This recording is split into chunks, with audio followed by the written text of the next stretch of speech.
Boom, baby, we are live. Welcome to the Tokyo Crypto Show, Season 2. We have some phenomenal news. The Federal Reserve cuts rates 50 basis points. We're going to talk about what that means for you at home who may be struggling financially. Is this a bull indicator? Is this a bear indicator? We're going to talk about all that. I'm joined by this amazing panel of people today. We got Stock Market Steve. We got James B., the most Christian man and you know, straightforward and good, honest guy on the panel. And we got Adam, the crypto Chad, and we got Alex, the Australian chart master. Gentlemen, how are you this morning, evening? How is everybody doing? Couldn't be better. Yeah. Living the dream. Good, Chief. How are things in Panama, Adam? Oh, good. Another political scandal here, but it's par for the course. What a shock. So the government stole like 600 the iron rods that go in constructions in like bridges. So there's a bridge that connects Panama, like half of Panama with the other side. And they had to repair it, but they stole 600 of them. Who stole it? The government. They just disappeared it, and it's now in chunks in different like people's properties. They found one in a gay bar. Motherfuckers. Well, you know what you're doing with those things. Good stuff. Steve, you are back in San Francisco. I'm happy to report you have not stepped in shit. Have you been robbed by a homeless person yet? Not yet. Not yet? I'm fast as fuck, boy. It's so easy to rob me, man. Good. I mean, we got the international crew. I'm in Tokyo, Japan. Steven is in San Francisco, California. James is in Manila, Philippines. Adam is in Panama. And then, Alex, what city are you in? Melbourne, Australia. Good stuff. Well, guys, we are looking at the markets right now. Alex, I think let's just get straight to it. Let's take a look at the charts. Let's talk Bitcoin. Basis cut has come in. Adam has some good economic data on the experts who said that this 50 basis point cut was not going to happen. He's going to talk about that here. But Alex, I'm going to let you take the helm right now. Go ahead, brother. Yeah, groovy. Well, for Bitcoin, it's all looking pretty good. We printed our nice low here a little couple of weeks ago at 49.5. We didn't want to go much below that. So since then, we've kind of dicked around. Bob Lucas is all convinced that this one here is our 60-day cycle low and that we're continuing up. So, and that's probably terribly small for everyone. So let's come in a bit. So if this being day 0 and we're coming up here, 13, 14, 15, if you go 60-day cycles, which generally only work properly when we're moving up or down. So if we're going sideways, then you can sort of kind of forget all about that. But should we be going up now, we would be expecting some high around the day, 12 to 17 area. So this might be our little short-term high for a little bit, in which case we have 2 weeks of just kind of coming down a bit for a day 30. And then we move up for a day 45 kind of high, which we'd like to see come a bit higher than this one, or at the very least a little bit higher than this one at 66. So the move might end this 60-day cycle at about somewhere below $68,000 if we're going to keep going up. But basically, Bitcoin is doing what it should be doing. Everything is going pretty nicely and fine and chill. We're just making higher highs, higher lows. So that's on the daily and the weekly. Everything else seems to have found it's a nice little spot to chill out for a bit. Solana got down here to 120, which is a spot it's kind of been chilling at for a little while. So as long as everyone holds their recent lows, then, as far as I'm concerned, we can just sort of relax and enjoy the ride.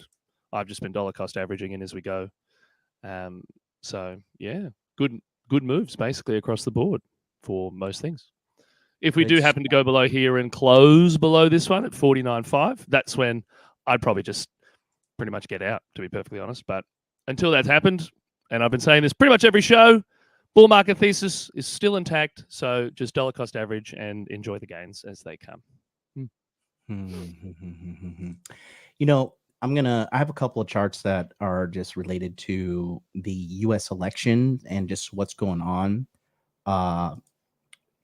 with Bitcoin price. And I just want I want to run through these real quick. Some of these charts are older, but bear with me. I'm just going to kind of do my best to share what I think is happening. If you look at here, I'm going to show you guys real quick. So this is this is an older chart, obviously. But if you look at the 2012 election, it was $11 here. Can you see my cursor? Is it visible? Okay. So 2012, we had the election, and then that was when Bitcoin went on its first little bull run. 2016, we had the price at $710, and then we had the first mega bull run, which peaked in December 2017, and then the 2020 election was here, and that is when Biden got into office. And then, as you can see, we had the massive up run there. In addition to that, these are what we have with the halving. So as you can see, the halving 1 was on November 28, 2012, and then we had the nice little up run here. And halving 2 is 2016. We had the little up run here, and then obviously the severity of going up has definitely decreased as it takes more money to raise the price of Bitcoin. And then if you look here, again, Obama was elected here. We had a 10,000% up. Trump was elected here. We had a 2,000 up. And then, oh, shucks. Let me see if I can zoom in on this real quick. Oh, this is a terrible chart. Fuck. Yeah.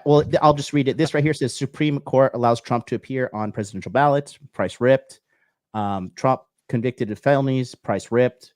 And then Trump court rules. Trump has immunity. We dipped a little bit. And then the first assassination attempt had a rip upwards there. And then again, if you look here at this chart, we had the pre-presidential election drop, presidential election, post-election bull run here. So I think the money, and then James, because you are actually, you are currently employed and working in the TradFi sector, are these guys standing by and holding on for who's going to be elected? Is that a strategy within the TradFi game? A little bit. I think it's more to do in this election to do with the tax policy change or proposal than anything to do with the liquidity, right? Because our macro thesis is that global liquidity in this 5 to 6 year cycle. So it really doesn't matter who's in the office, that the liquidity or the money printer comes on every 5-6 years to kind of refinance the debt, right? And pay for the interest payment on the debt with a new debt issuance, right? So that way the liquidity supply gets bigger and bigger every 4 to 5 years, then it starts shrinking, right? So the question becomes not that would the liquidity come on after the election when the market settled down finally. The question becomes, would the Democrats' radical, this unrealized gain and increased corporate tax rate, would that be, implemented, right? Because if that is, that's going to put a real damper on the economy and the corporate profits across the board, as well as it's going to really tank the whole investment market, stocks, bonds, crypto, whatever. Because think about the unrealized gain. Even though it says for above $100 million, I mean, that's pretty big, So question becomes that we are still not sure who's going to win based on the polling data and the what we are seeing in the mainstream media, right? Even though I think there's a little bit of separation happening between Trump and Harris. I think people are still unsure who's going to get in. So they're kind of holding off on any big investments until there's either clear winner or we see the election results. And I think that's one of the reasons that Buffett is liquidating a lot of his positions, right? Because he just liquidated Apple and Bank of America, right? So he's going into cash because if by some chance Harris gets elected and pass that radical tax policy, that's going to really kill the markets for years. So Buffett is kind of taking a almost defensive stand, saying that, hey, let me go to cash and see what happens. Yeah, because so for you guys at home don't know this, so they want to tax people with a net worth of over 100 million on the unrealized profits. So this is what unrealized means. Okay, unrealized means that you haven't actually taken the cash out of your investment. So let's say you buy, for simplicity's sake, let's say you buy a house for $100,000. Okay, and then the house suddenly gets appraised, and the appraiser says, okay, now this house is worth $200,000. Even though you own the house, okay, you have to pay taxes on that $100,000 that has gone up in value, even though you haven't sold the house. So you're actually even though you're buying an asset that should be going up in value to build your net worth, they're trying to tax you on that. And my biggest problem with taxation is this: the government is like a drunken, coked up whore that is just has a credit card that's just maxing things out at the bar, buying, and just demanding more and more money, blowing money. The government accidentally, okay, sent $200 billion to the Taliban. Just like the amount of government waste with our tax dollars is absolutely insane, especially when there are millions and millions and millions of Americans suffering financially right now. And it is just completely because our politicians and the members of our government are in the government not to help the people, but they are in the government to make money. If you don't believe me, just take a look at the portfolio of the greatest trader of all time, Nancy Pelosi. Nancy Pelosi. Steve's family is like friends with the Pelosi's. Do you know that? They're absolutely friends with the fucking Pelosi's. We know them. Oh man, you're right. San Francisco, you're right in the middle of it, right? Pelosi, Harris, Newsom, everybody, huh? Yep. Get old Gavin Newscomb. Yeah. So that's the problem with the taxation. Our tax dollars are being inefficiently used by the government, and it's just they are just squeezing every dollar out of the population because it's the only way they can make money, because these politicians are incompetent, idiots. So that's a huge problem. And if you're voting Democrat, you are, every time you look at your paycheck and you have money taken out, if you vote Democrat, more and more money is going to be taken out. And once the government starts spending money, they don't stop. The government is growing and growing and growing. The United States government is the largest group of incompetent shitheads on the entire fucking planet. The government waste is through the roof, and these taxation policies are just going to cripple the entire country to benefit the wealthy elites, which are the corrupt politicians that are, completely within our government. So it's so important that you guys are aware of this. Now, what James is talking about liquidity, when we say liquidity, he just means cash. That's just money, right? And so the good news is that this is what James is talking about. So this is a chart here of the liquidity. So the gold is the U.S. liquidity, right? And right now we're at a pretty much low. And this thing, every time it goes down, it goes up. It's been, this is a chart. This is a almost 30-year chart here. And this has consistently been happening since the very beginning of, this goes back, James, this goes back to 1970s, really? Yeah. I mean, it's since we came up with the gold standard, right? So it is crazy. Every time there is a dip, it's basic economics 101, right? Supply and demand. So you got set number of goods or services, or in this case, Bitcoin. Remember, Bitcoin supply does not change except for the mining algorithm, right? Because the max supply is kept. But as the liquidity, the demand fluctuates, the price fluctuates, right? So here, as we see, as the demand or the gold or the orange goes down, price goes down because now you got less money chasing the same number of Bitcoins. Yeah, absolutely. And what's happening is this is set to go back up. Now, I do believe, regardless of who is in office, I still think that they have to turn the money printers on. Yes. They absolutely have to, because if not, they have to keep the Ponzi scheme going. They have to keep the whole fake money thing going.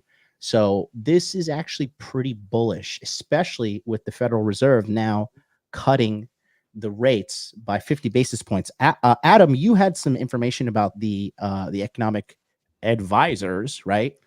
And can you talk about that real quick, buddy? Yeah, sure. So I saw a stat that they polled around 114 people on their estimates of what the cut rate would be. 93 of those were considered qualified economists by whatever metric they did. Mhm. And out of those 114, 105 were wrong because they estimated that the Fed will only cut the rates by 0.25%. Mhm. And then they came out today cutting it by 0.50. So yeah, I think it's telling when like 95% of the quote unquote experts miss the mark. Like Mhm. it would be normal if a couple of them have a different opinion, but having so many of them fail, it just speaks volumes about how disconnected from reality they are. I was just going to say the exact same thing. They're completely out of touch with reality. They're completely out of touch with the real world and the real people. And I think that's really, I would bet that those guys are also pro fucking Kamala. Just because right now you're having, there's a divide in people. There's people who want to believe that things are okay, everything's going to be okay, and we got to vote with our feelings, and we got to just keep, Orange Man bad. And then you have Trump, who's on the ground doing so many interviews, doing so many podcasts. Like this guy, I would say now too, because a lot of people are getting blackpilled and they're like, oh my God, the economy and Trump is absolutely going to lose and blah, blah, blah, blah, blah. Okay, listen, idiot. All right. If Trump was so surefire going to lose, and if the steel was so 1,000% in, why are they trying to kill this man? If the steal is so guaranteed, why try to kill the guy? And in order to steal, you can only steal by a small margin. You can only steal if you steal by a large margin, you're going to get busted. And behind the scenes too, I've been reading a lot of political stuff, unfortunately. And behind the scenes, they say Kamala Harris is just livid. She is so angry about her not getting a boost in the fake polls after her terrible debate performance. Everybody's saying she won the debate. That is just completely not the case whatsoever. I mean, she got caught lying so many times that even ABC turned on her, and even CNN is turning on her. So she even said, like, right now we don't have an active member in a war zone around the world. And it's just like, what about the guys in Iraq and Syria who are constantly under drone attacks? Okay. It's ironic because Biden actually had higher numbers than Kamala. Like if they stuck with him, they would be doing better. Yeah, she is just terrible. She is just a terrible candidate. I mean, and the only reason they put her in there is because she's black and a woman. So if anything you criticize her, automatically you are a racist and a sexist. She's not black. She's not black. Well, apparently she's Latina now. Apparently she's Latina with her new Latina accent. Wasn't she Indian? She's Jamaican and Indian. Well, if you see pictures of her dad, he's Jamaican. But like, look at Elon Musk. He's African, but is he black? Right? Elon Musk is my favorite, thing, right? He's my favorite African American. Yeah, for the record. Kind of going back to what you were talking about, John, with the U.S. government. I was listening to I want to play something real quick. I just want to play two things real quick because I want to show you guys, because it's just pure comedy. Okay, because I'm not wrong. Oh no, that's fucking Vitalik. Hold on. He's another fucking. Someone said he was singing again. I was like, oh no. Just please go away. Okay, my Ethereum pronto. so here's listen, Kamala here. I agreed with President Biden's decision to pull out of Afghanistan. 4 presidents said they would, and Joe Biden did. And as a result, America's taxpayers are not paying the $300 million a day we were paying for that endless war. And as of today, there is not one member of the United States military who is in active duty in a combat zone in any war zone around the world, the first time this century. What? But let's understand. So where the fuck are we?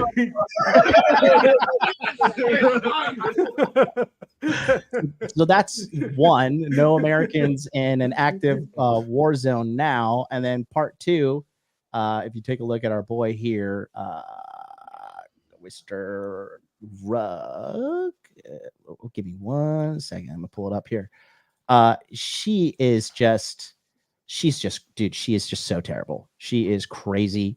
Her cackling, her sinister person. Like if you just have a good read on a vibe of people, like this is just a crazy chick. This is her here. I'll read the quote real quick.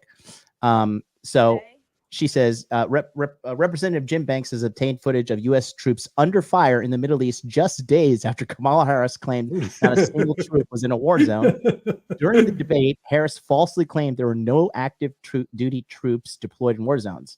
And then take a look here, as you can see, clearly nobody's in danger in the video on the right. And as of today, there is not one member of the military who is in active duty in a combat zone in any war zone around the world, the first time this century. And as of today, there is not one member of the United States military who is in active duty in a combat zone in any war zone around the world, the first time this century. And as of today, there is not one member of the United States military who is in active duty in a combat zone in any war zone around the world, the first time this century. She's absolutely crazy and out of touch with reality. And I think the voters are getting smarter as the years go on. Like it's just, she is clearly an out of touch candidate. She is a DEI hire. The only reason they put her in there is because she's black and she's a woman, and the Democrats lean so heavily on race and political, ideology that's revolved around like what's it called? Identity politics. Yep. It's just crazy. So, I mean, I'm, it's in your best interest to be optimistic about the future. And they have so many watchers of the polls. Elon Musk is donating, I believe it's $47 million a month to ensure election integrity. And they're calling for it left and right. So I'm not going to be doom and gloom about anything. It's just not in your best interest to be a pessimistic individual. So, James, you're going to say something. Go ahead, brother. Yeah, kind of going back to what you say about the federal government and the size of federal government, right? So a couple of weeks back, I was listening to or watching All In podcast on YouTube, and Chamath Palihapitiya made a really interesting point, is that it has been recently that a U.S. government spending has started to go over 50% of the U.S. GDP, which means 50% of all domestic or the GDP spending comes from the government, right? And as we know, the government do not create any wealth; they just redistribute the wealth. So that kind of goes back. Then, if you look the reasoning underneath that, then means there are so many people that's either employed by U.S. government or employed adjacent. That means working for a company that's employed by U.S. government. And all these people will vote Democrat because Democrat wants to keep the government growing, right? So that becomes where we're seeing this left-right divide, and that you're saying that, hey, it logically doesn't make any sense for people to want to increase tax, increase spending, increase doing all this. Well, all these people that's employed by the government or their paycheck comes from the government would still vote left. Yeah, because that's how their livelihood is depending on, right? So I guess the question becomes that when Trump gets elected, can he start doing something about, bringing the size of a government down, across the board? And he talked about, discussed with Elon that he's trying to put Elon as a commission for government wasteful spending or efficiency. If we do get something like that, it'll be a step towards the right direction to remove a lot of the waste that's going on in the government right now. I mean, look at it. If you misfile your taxes by $1,000 on tax return, IRS will come after you. But government misplaces billions of dollars every year, and nobody does anything about it. I You see. know, it's Yeah. And then what Elon wants to do, he actually put it out on his Twitter. It's a breaking news, and it's a great thing he wants to put out. It's the Department of Government Efficiency, aka Doge. Yep.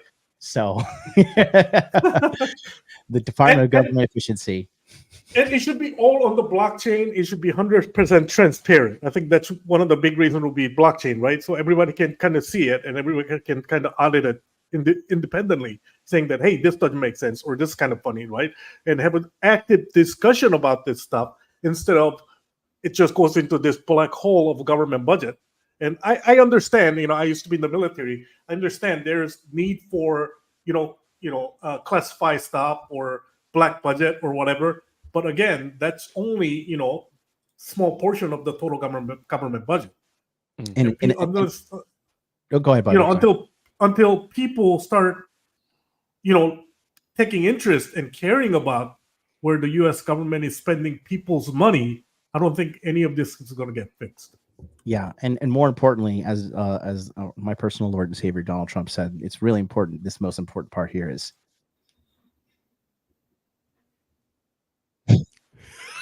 what? He's become a Buddhist monk.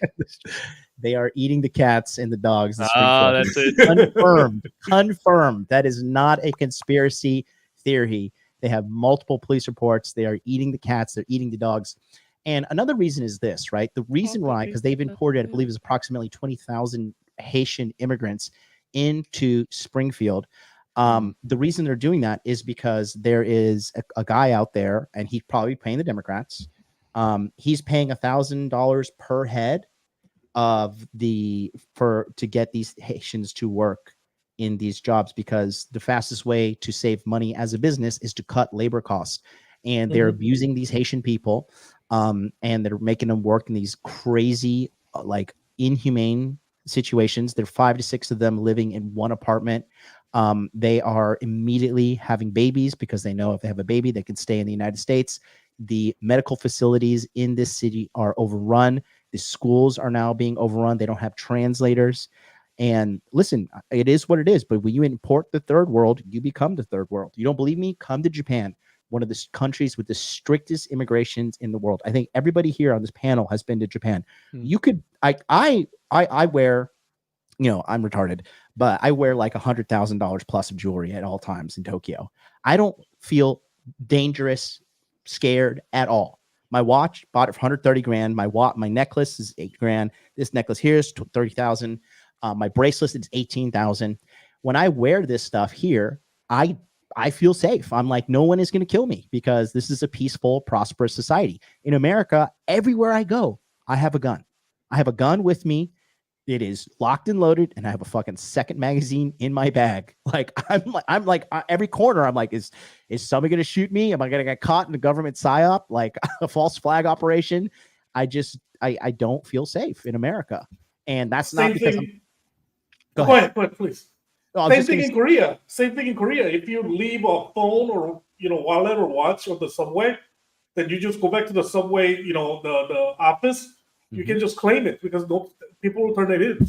In 2015, why is that? In 2015, I left my brand new iPhone. I was running late to work, and I was wearing these pants that, I always get the big iPhones, and so it kind of slipped out of my pocket and was on the train. I called the train company, and they're like, "Yep, we found it. It's 1 hour east. You got to come pick it up." Yeah. And all I had to do was pay the train fare. It's super safe. Another time I was walking my dog, and she was being fucking psychopath. And, I was like, God damn it, Happy, you fucking calm down. And I was at a park, and then my wallet fell out of my pocket, and I walked home with Pappy, and I was just like, here, you fucking psycho. Like, here's your toys. Chill out. Next thing you know, I'm like, oh my God, my wallet is missing. I had like $500 cash in there too. I ran back because I'm from Miami. I was like, no, my wallet. Ran back, nothing, just sitting there, no problem. So, which leads me to the next point. with the economic situation, right? Even Jerome Powell, Speaker of House Mike Johnson, he posted this clip, and the Federal Reserve Chairman, Jerome Powell, even he admitted that the massive influx of illegal immigrants that have been coming directly because of Joe Biden and Kamala Harris has raised the unemployment rate. Native American employment is going down. Not Native and like Indian, but like Native American and like people that are born and bred in America. And foreign unemployment, foreign-born worker unemployment is going. Vice versa. American, a native-born American unemployment is going up, and then foreign workers unemployment is going down. So here's Jerome Powell talking about that. If you think I'm crazy, because this is absolutely, again, it's all a reflection of what's going on in the government. Like one thing that really pisses me off when people are like, oh, the government, really doesn't matter who's in office. I'm like, listen, idiot. Yes, it does. It absolutely does matter who's in office. Here's Jerome Powell talking about what I just said there. Do you see risk that further labor market cooling will have to come through job losses? Or do you see risk that further labor market cooling will have to come through job losses?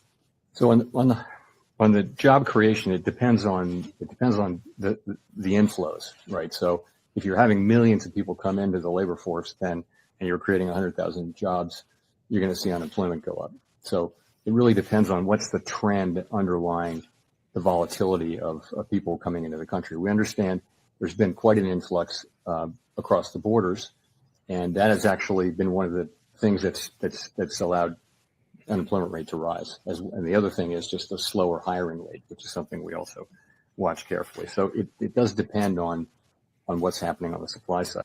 And another thing too, the housing crisis that's happening in America, a big part of that is due to illegal people coming to America and getting in here and taking up houses. They're taking houses, they're taking jobs. This is not racist. This is not whatever the case may be. But America is just this big free for all right now since these people have been in office. And if you say that the situation at hand is better now than it was 4 years ago, you're crazy. You are a crazy person. The global situation economically is directly connected to the strength of the American economy, right? There's no ands, ifs, or buts about that. And the world is actually suffering right now because of these asinine people in control. And if you look at, you looked at these people, you look at CNN, MSNBC, ABC, all of these mainstream media outlets have been saying for the longest time, Biden is fine. Biden's mental health is fine. Okay. This guy can't even stand without falling. And they've been lying for the longest time that he's completely fine. And then he did terrible at the debate. That was the worst performance by a presidential candidate ever in the history of our country when it comes to the debate. I could not even believe it when I watched this man stutter his way through that debate. And then again, illegally, they swapped him out. They put a coup on him, and Biden completely hates Harris. But they're like, basically, get out, or we're going to invoke the 29th Amendment, 25th Amendment, that you're unfit for office. So you get out, or we're going to throw you out. These people are bad. They hate you. They hate your children. They do not care about you. And if you think that voting for them is going to be a good thing, you are a stupid person. And God bless you, because that's the only person who can help you right now. I like to play a little bit of devil's advocate, right? I think things are happening because there are certain groups that are vested and interested in those things happening. For instance, like the housing crisis, because all these illegal immigrants are coming in, it raises the demand for housing, right? And how you cannot build a housing overnight, as we can let people in across the border overnight. So that artificially keeps the house prices up, right? So the boomers who own the houses, and they're depending on the value or the price value of their houses or their retirement and their net worth, it keeps their worth artificially inflated. Because if that illegal immigration, 13 million or 50 million people left the country, that will drive the demand for the housing down. Therefore, the price of housing will come down to match it. So I think that's one of the things. Second of all, I think second thing would be that just like you said, John, the price of labor is one of the biggest component of the whatever the goods or services that you buy, right? So all these American Gen Z or millennials that do not work at some of these jobs and they're demanding $30, $35 minimum wage. Well, at a certain point, let's say a Chipotle burrito bowl is $15 right now. At a certain point, they have to raise the price because you have to pay your labor force $30 an hour minimum wage. So now Chipotle burrito bowl becomes $25, $30. And at that point, people will go somewhere else. So now they're saying that, okay, we're going to hire the illegal immigrants to keep the labor price down. That way, keeping the price of our burrito bowls down, right? Or replace the workers with the robots. I just saw the video that Chipotle is already experimenting with the burrito bowl making robots, right? So it becomes that there are always the vested interest behind these things. It's not 100% good or 100% bad. There are always good and bad side of it. And by having these illegal immigrants working the labor force, it artificially keeps the price of goods and services down for American people. So yeah, you are kind of seeing the benefits across the board, but that's not a benefit you can pinpoint, right? But if your cousin Joe lost a job at a meatpacking plant because they hired immigrants, then that's something you can see and point, right? But artificially keeping the price of meat down because all the illegals are working at half of the $30 minimum wage they want at a meatpacking plant. I mean, that's something you can't really see per se, So I think there's always the pros and cons to every story.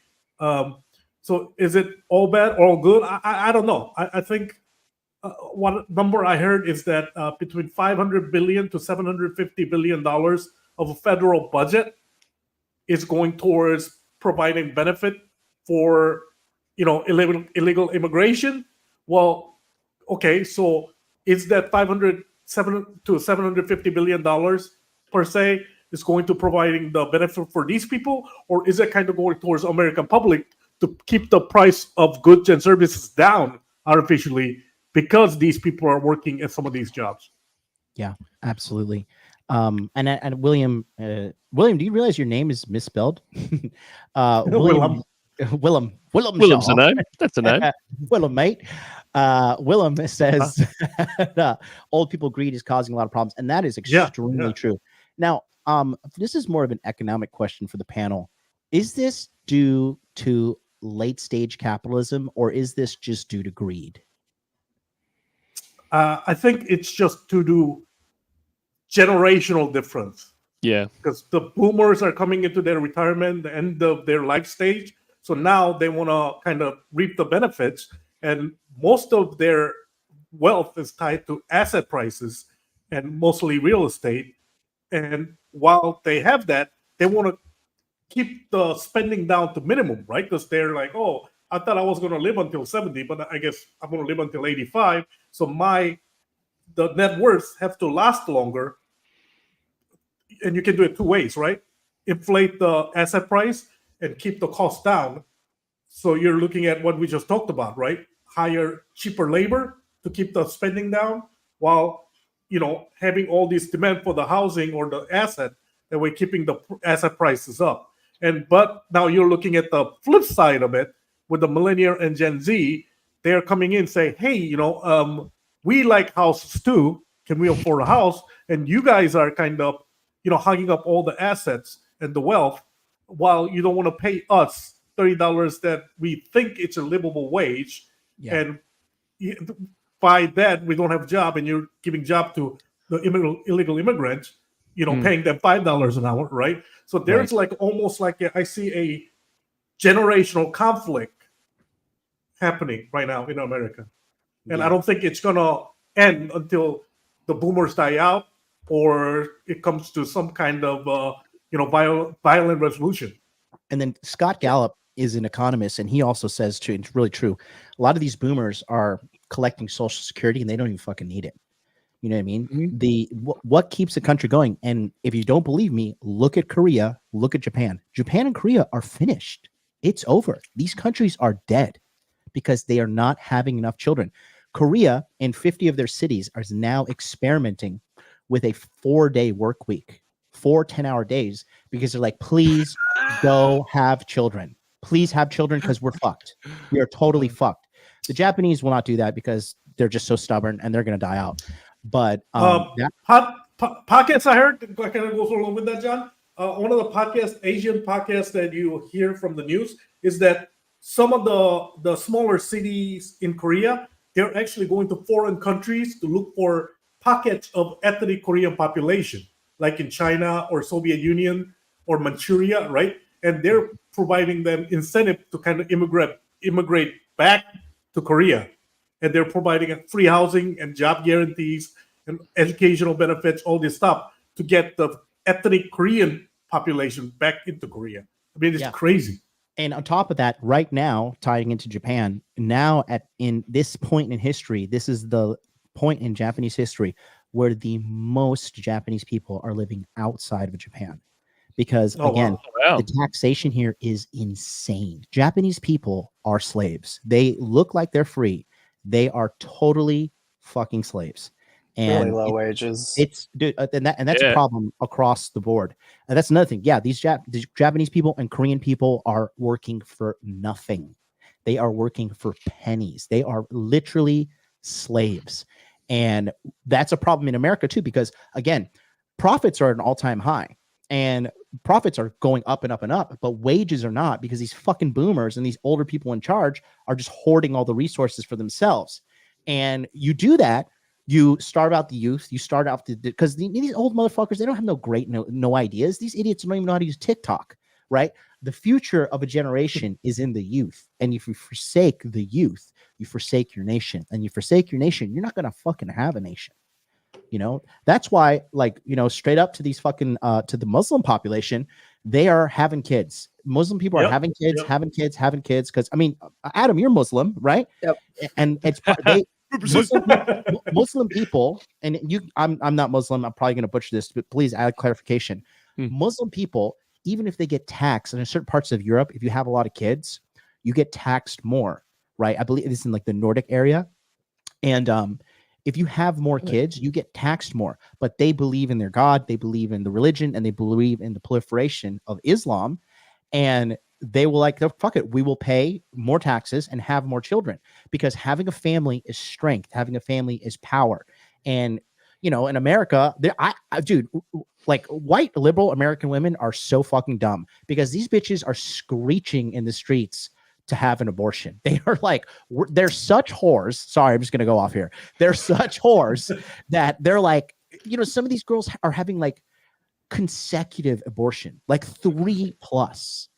And they're fighting because they're irresponsible individuals, and they're murdering their babies left and right. Sure, your body, your choice, whatever. Murder that baby. But this is why there's never been a great female-only nation, because they don't fucking think down the road. They don't think down the road like, hey, we need people. They think now my feelings are everything. And I mean, let me know how that works out for you, because America is about to have by 2030, 50% of the female population is going to be single. And hey, I mean, that's good for me. Invest in cat food. That's what I say. Yeah. Invest in cat food, but protect your cats from the Haitians. You know, now like where's going to happen? Because you know they're importing the women are voting Democrat. They're importing the Haitians, right? But then the cats are the Haitians are gonna eat their cats. There's like, okay, which button do I push? Like, you know, the fucking the button push meme, like import Haitians, or you eat my cats, or buy more cats. You know. And I honestly, I'm very optimistic, because, you know, everybody came out because, you know, Taylor Swift completely planned, right? She was like, oh, you know, I'm going to fucking support Kamala because I'm a childless cat lady. It backfired. She lost I think she lost millions of followers with that endorsement. And that endorsement actually backfired and caused more people to register vote and vote Republican. So, I mean, when women are getting red pilled, the situations get pretty bad. So that being said, like I said, I'm very optimistic about the future. And the future of humanity is not a future of slavery. It is not a future of censorship. We're not going to be an enslaved society. The number one thing that they want to do is demoralize you with propaganda. And that propaganda comes through the mainstream media, which is failing and dying. And now people are waking up to the truth that companies like YouTube, companies like Instagram, companies like Facebook, they are shadow banning people and they're trying to suppress the free speech. And guess what? X, everybody criticize Elon Musk, all the fucking idiots that are addicted to Reddit and their miserable lives. They fucking are talking about how this is a bastion of free speech. At one point, 10% of the entire internet was on X. Okay, this man has turned that platform around. Platforms like Rumble as well are gaining popularity as well, because the thing is, when everybody wants to get doom and gloom about censorship and whatever, you have to understand free market capitalism. There is a section of people, and I would say the majority of people want to have free speech, and that builds a demand. And where there's demand, there's a business that will eventually produce supply. I'm not black-pilled about the future. Look at everything. The whole, like, people are now, remember like 20 years ago, like 2004. I mean, Steven, you're like, I'm giving diapers, but fucking right, Adam, you too. But like 2004, people trusted the government. People believed in the government. Now, government hatred across the board is at an all-time high. So I'm just optimistic about the future, quite frankly. Hey, I sent you a picture in the Telegram group chat for the group, if you want to take a look at it. Let's see here. Yeah. Hold on, let me. It's a little small. Let me fucking. There we go. Okay. Yeah, this is exactly what we got to protect the cats, guys. We have to protect the pussy. Diversity is our strength. The diversity tried to eat me. Okay, they're eating the cats. They're eating the dogs. Okay, it's terrible. This is confirmed. This is not lies. I want to play one more thing about because I want to talk about politics. Two things, and then we're going to jump on it. Steve, I want you to just talk about the strength of the stock market, and then Adam, I just want you to talk about what's going on in the crypto market. Crypto Twitter has thankfully died down because I hate everybody on crypto Twitter. I fucking hate them all. If I had the death note, I'd fucking just write everybody's name in that fucking book and just nuke them all. I'd kill them all. I'd go to purgatory and then I'd negotiate with the devil to get out. I don't give a fuck. Okay. If I may add before you change topics about the having children thing. Oh yeah. Go ahead. I don't know who came up. I really want to know which country came up with the whole concept of Social Security, but it's the biggest scam ever. Like the way people used to do before, like old tradition, is that whenever parents grew old, then their children will be in charge of taking care of them until they died off. Yeah. But now with Social Security, you need like at least 3 or 4 people working to cover the expenses of one retired person. Yeah. So if you have that scammy system, and on top of that you don't have enough people working to keep it up going, and you don't even incentivize it because it's too expensive to keep on having children, then it's obviously gonna collapse eventually. And we kind of started to see the beginning of that. Also, not having as much children impacts other aspects of growth, such as specialization. Like if there's not enough people to cover the basic professions, then you cannot have people go off into specialized fields and discover new stuff. Like, for example, new types of energy that will bring down costs even more. Like if there's not enough people to venture off to that, because everyone's sticking to the core professions that are like safe and will have funding for them to even live. Yeah, I mean, again, it's just crazy. Steve, you wanted to add something about Social Security? No, I just did a quick search. It says Otto von Bismarck, 1889, first old people insurance program, Germany. Yeah, so I mean, it was the Germans. Shout out to Elias. He can't be with us because he's going out building massive Bitcoin factories. Elias is the richest member of the group. He's out here just crushing it. Steve, we have basis points, 50 basis points now cut. Let's talk about the stock market. What are you seeing? What are you thinking? What's happening? So, from what I'm hearing and where the economic data seems to be going, the Federal Reserve is going to be cutting rates from here on. Expect rate cuts in November, expect rate cuts into 2025. This lined up with liquidity shake. No, there is no decision in October. Got it. Next one's in November. I will say market-wise, I would expect a lot of chop headed up to the elections. So you could see days where, markets are down 10% one day, up 10% one day. That is the type of behavior I would expect. We have an inflation print and an employment print due in October. Depending on how positive or negative they come in, that, of course, is going to affect markets. Investors are also going to think about how that interplays with interest rates and whether or not they'll cut more aggressively or less aggressively. But no matter what, we are now properly in a cutting cycle. A personal worry that I have, to be honest, is why 50 basis points, right? What's scaring them? What's so worrisome to create 50 basis points? Because the thing is, the Federal Reserve has team of economists to look over everything, and they have access to data that we don't, right? So what are they seeing that's spooking them? And the thing is, back in early August, very late July, though some of it was the yen carry trade unwinding. Another part of that huge market sell-off was a poor manufacturing print. There was a very poor manufacturing print, and new jobs growth came in weak. What that added to was a whole bunch of fear that led to this really snap sell-off. It ended, and we've since recovered. But my worry moving forward is it seems like the market has been maybe a little too overtrained to expect massive recessions like 2008. What looks like what's going on is many people are constantly having their eye out for, is it going to be the next 2008? Is it going to be the next big crash or whatever? That the moment we get any bad news whatsoever, it's boom, huge sell-off. And other commentators and other analysts are talking about this as well. I don't think in the current state of the American economy that we are set for a recession the size of 2008. Could we be set for a small recession? Maybe. But the thing is, we have to remember that not all recessions are built the same. There can be small ones. There can be very, very, very, very big ones. Yeah. But for some reason, the market seems so prepared for, oh God, is this the big recession moment?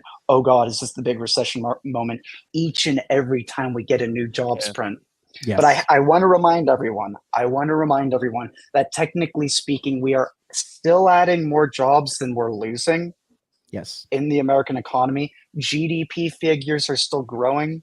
Wage figures are still growing. So we are not yet in that death loop of a recession. We're not in that death loop of, everything's lost. Just things are slowing down a bit. So moving forward, I think the American economy will continue to keep going, albeit at a slower rate. I don't expect some huge recession. If there is, it would be largely technical. I still am ultimately more bullish than I am bearish. I'm just saying hang on for the ride because it's going to be choppy.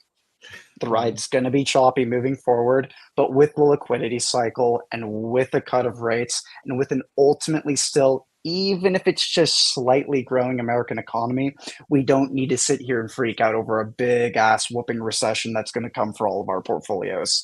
Sorry, bit of a rant, but that's my current position. I love it. I kind of agree with fully Steve. endorse Steve. Say what? I agree with Steve. He had a really good point. Is that it's not the rate cut that matters; it's the why they're doing the rate cut now that matters, right? And the news I've been seeing on the financial sector is a lot of layoffs. Amazon's telling people, hey, come back to the office full time or we're going to cut you, right? PwC just laid off a bunch of people. Even Goldman Sachs laid off a bunch of people, right? So I think the Fed is seeing, the writing on the wall saying that, hey, maybe our economy is not doing well as we think it is, right?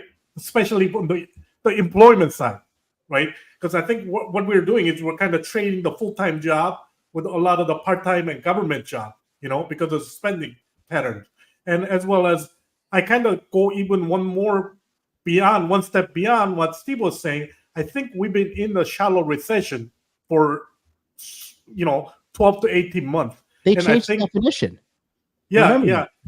So I think Steve is right. I kind of think same thought pattern as Steve is that market is expecting this huge recession because the rates are coming down, right? But I don't think the recession would be as deep if it happens because we've been in the shallow recession, right? So the down move should not be as big as if there is a down move.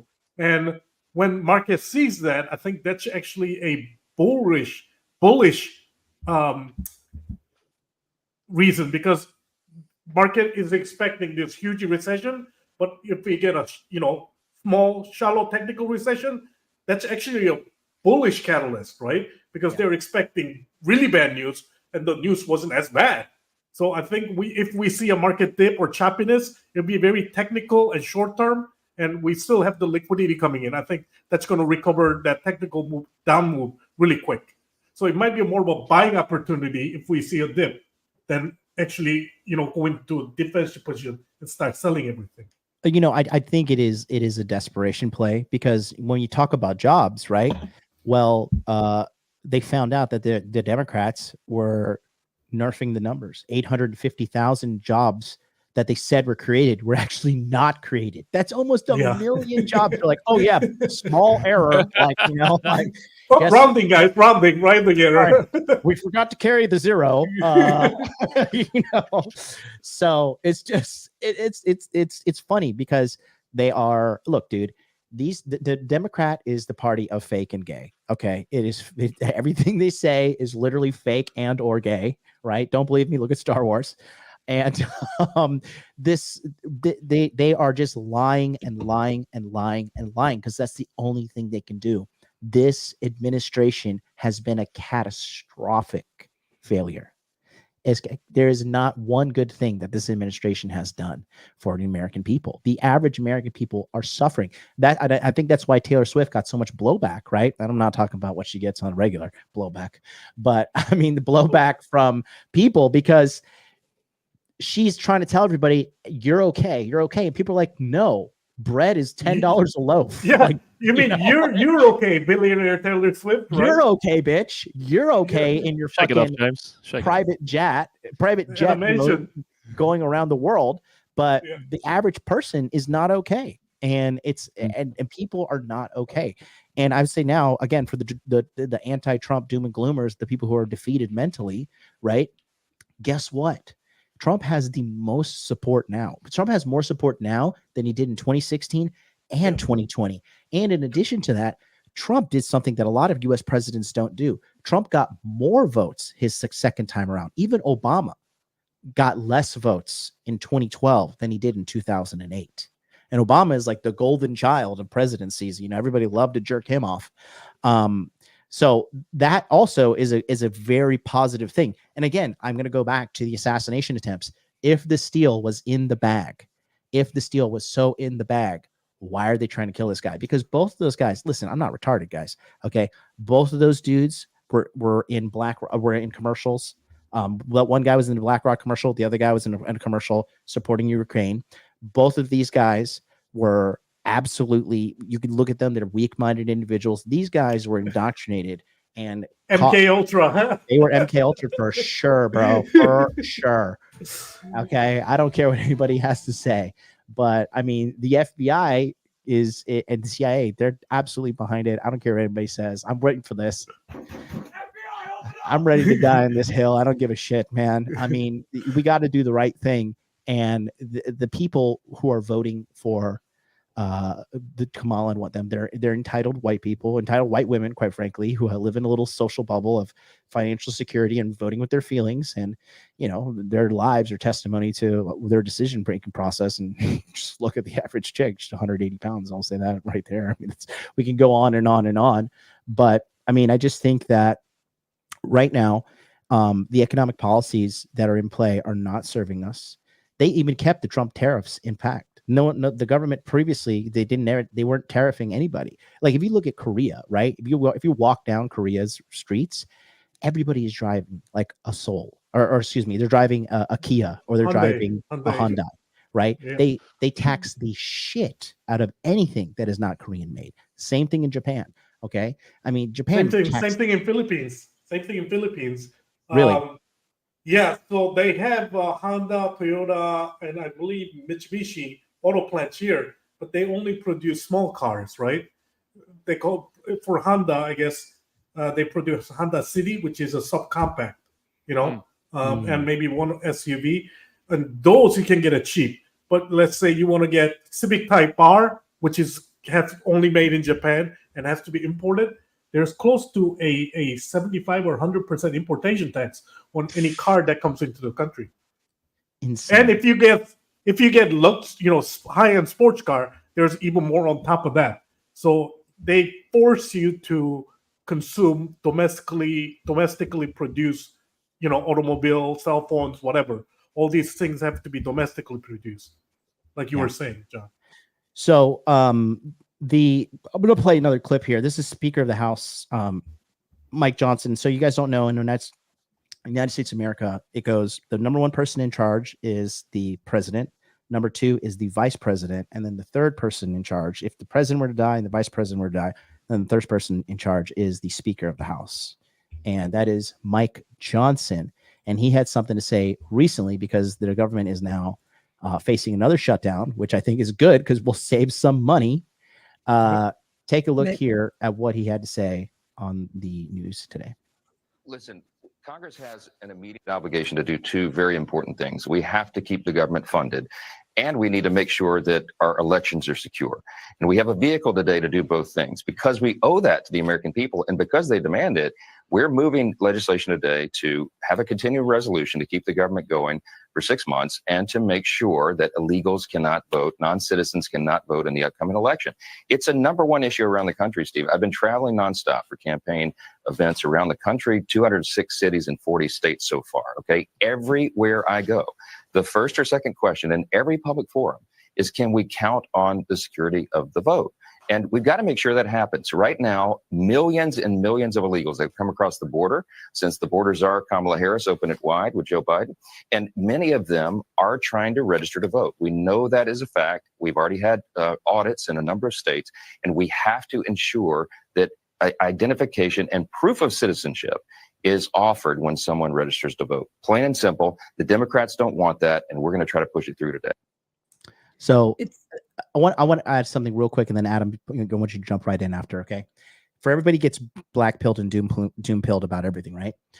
The number one way and the first step of solving a problem is awareness of the problem. There is a large percentage of the American population, I would say 100 million people plus, at least a third of the population, okay, that believe our elections are no longer safe. And listen, we interfere in everyone's fucking elections. Okay. We are throwing over governments left and right. Zelensky is a fucking CIA puppet. All right. The Venezuelan elections too, not looking, if you do a little research, not looking too good, but we need Venezuela to get in line. And that election has an asterisk on it. Look at the Bolsonaro election in Brazil and this guy that got voted in. Luta, I forget his name. That was also a big problem. And we are looking at a big awareness being given to the people, thank God, because of social media. And that's why they're trying to censor people now, because they can no longer control the narrative. Like, look, remember boomers, like our mom and dad back in the day, they believed everything the TV said. At the TV, if the TV said shoot your fucking firstborn and smear your doorway with his blood like it was the Old Testament, they'd be like, all right, Junior, like we got to blow your fucking brains out because the TV said do this. So that's happening no longer because mainstream media is dying. And again, look at Donald Trump. Donald Trump is the one who said fake news. Donald Trump is the one pointing out like media is a puppet of the elites and they are failing organizations. Viewership of media is going down. CNN used to be one of the most I used to trust CNN when I was a kid, when I was younger.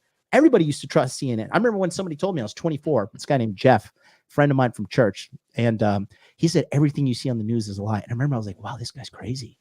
This guy's a crazy person. He wasn't crazy. He was just early. He was early. Shout out to Jeff. Shout out to Jeff Caruso. I love that guy. That guy changed my life, man. And the control is they're losing control. And again, they're like this was years ago. I think it's like 10 years ago. There's a Department of Defense report that was leaked, and they said that the American population is still really unaware of what truly is happening.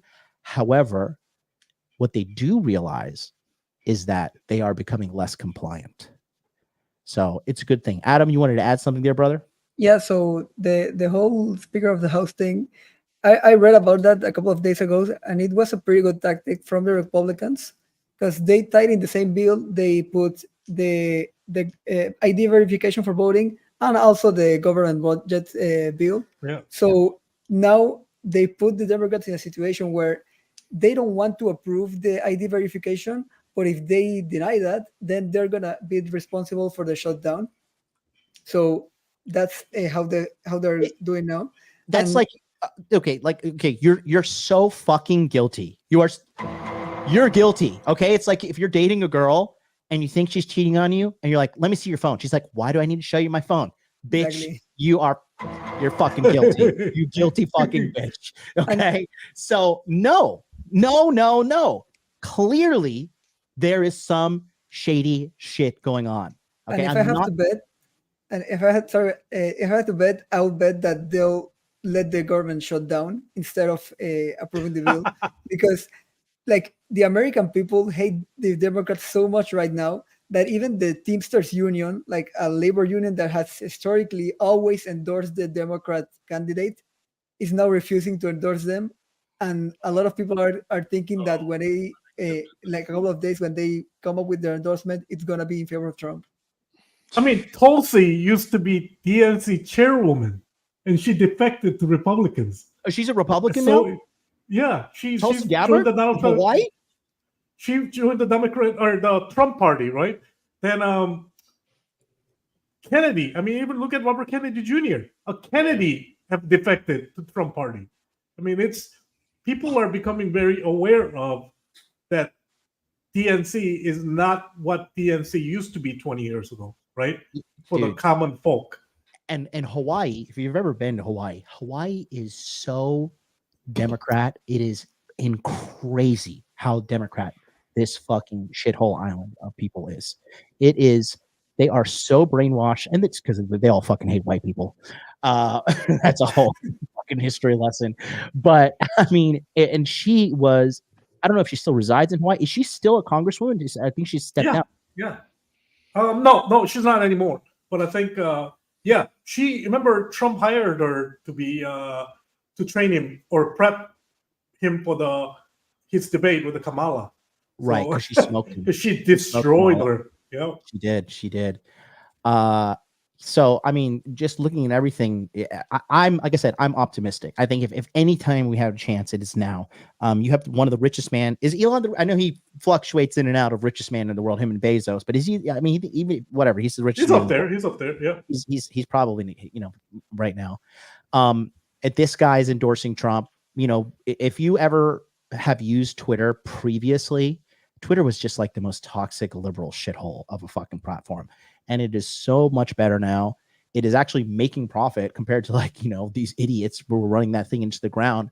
And that's a vehicle for free speech there. And again, I don't believe the results of the 2020 election. I live streamed 19 hours in a row on this channel and watched this deal live.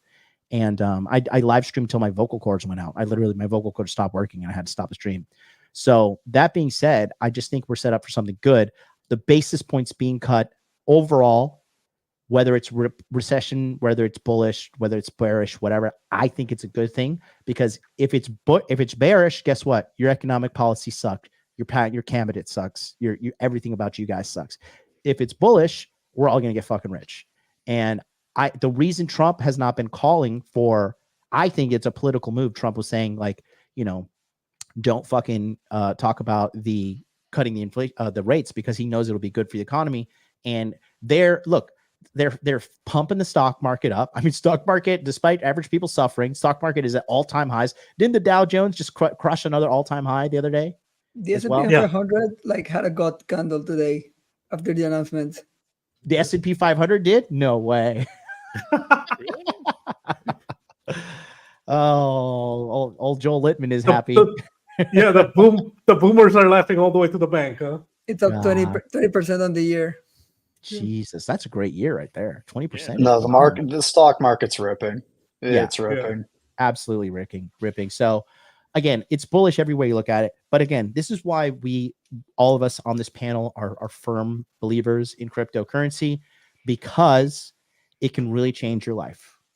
You can buy some shit meme coin, and next thing you know, you're a millionaire, right? You can if you play your cards right. I mean, if you invest properly in right tech and look at what's going on in the market from just a clear, cold-blooded, mathematical and database approach, aka not buying anything from Hex or the Pulse Chain community.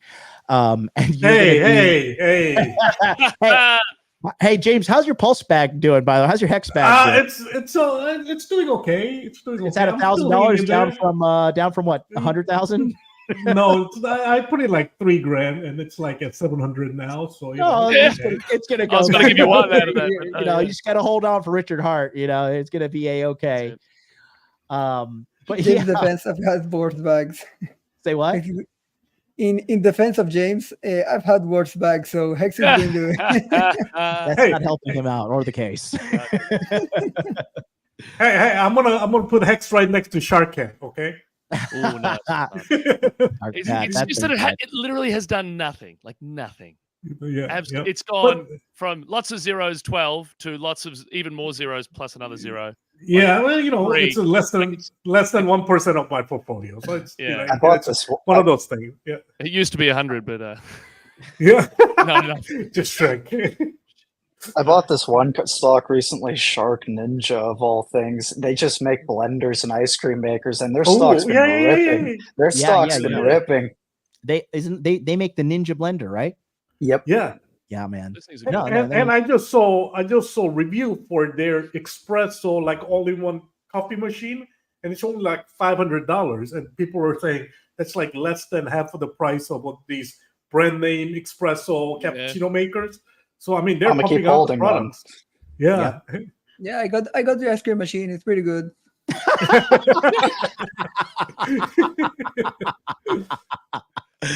Oh my God. Well, listen, we're going to close it out here, but I want to show you guys something. I think this is the first ever sitting president or running president, Donald Trump, in New York earlier today, fresh off of his second assassination attempt. He did something really important. Check it out. Donald Trump uses Bitcoin to pay at a bar in New York. Take a look right here as they talk him through it. And get the volume up here. Take a look here. This is good. This is this is bullish news here. Just going to scan this QR code here with this phone. If you want to take that from them, scan that QR code right here. Right there. It's that one.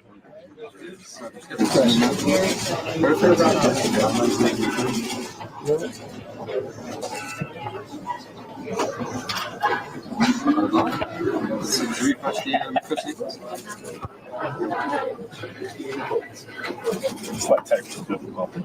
All right. And fantastic, it went through. Woo! He has no idea what's going on. Yeah. All the way, man. I heard Barrett has a huge crypto wallet with a bunch of different cryptos. Yeah, His yeah. son actually is a huge crypto guy. He is. Oh, it did go through.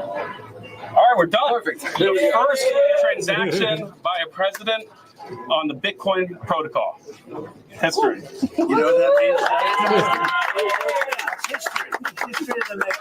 Hello, everybody. I got to go back and see those people. All right, let's go. Come on. Right this way. Thank you. Thank you, everybody. Sir, what's your reaction to the Fed's setting interest rates today? I guess it shows the economy is very bad to cut it by that much. Assuming they're not just playing politics, the economy would be very bad, or they're playing politics. Oh, it's interesting. He commented on the rates there. I didn't know Yeah, that right. as well. I mean, it's a very smart. This is a very smart play by him. I mean, because crypto community is a huge voting bloc for this election.